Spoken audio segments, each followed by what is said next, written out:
Voici le futur de la santé mentale. Je suis présentement devant le nouveau centre de neuroimagerie de l'Institut Douglas. Les troubles de santé mentale sont associés à des dysfonctions au niveau du cerveau. Il peut s'agir de problèmes au niveau des éléments chimiques du cerveau, des gènes ou encore des problèmes sur le plan du développement de certaines structures du cerveau.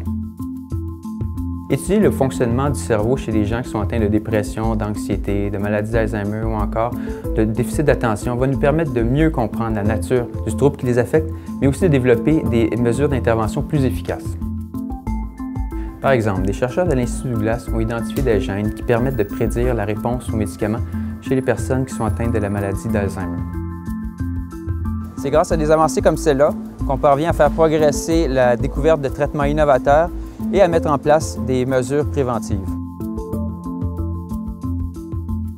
Il y a eu beaucoup d'avancées au cours des dernières années concernant la relation entre le cerveau et les différents troubles psychiatriques.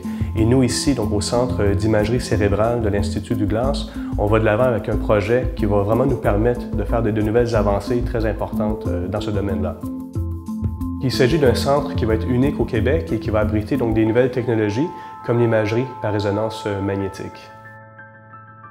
Ces nouvelles technologies-là nous permettent de visualiser le cerveau et possiblement d'identifier donc des biomarqueurs des différents troubles psychiatriques et aussi donc de pouvoir identifier des personnes qui sont à risque d'avoir une évolution clinique moins favorable. En tant que deuxième plus grand centre de recherche en neurosciences et en santé mentale, l'Institut Douglas est un leader en recherche, en prévention et dans les soins des troubles de santé mentale. Nos découvertes améliorent les conditions de vie des gens atteints de troubles de santé mentale et celles des nombreuses familles qui sont directement et indirectement touchées. Votre généreux don est un investissement en santé mentale.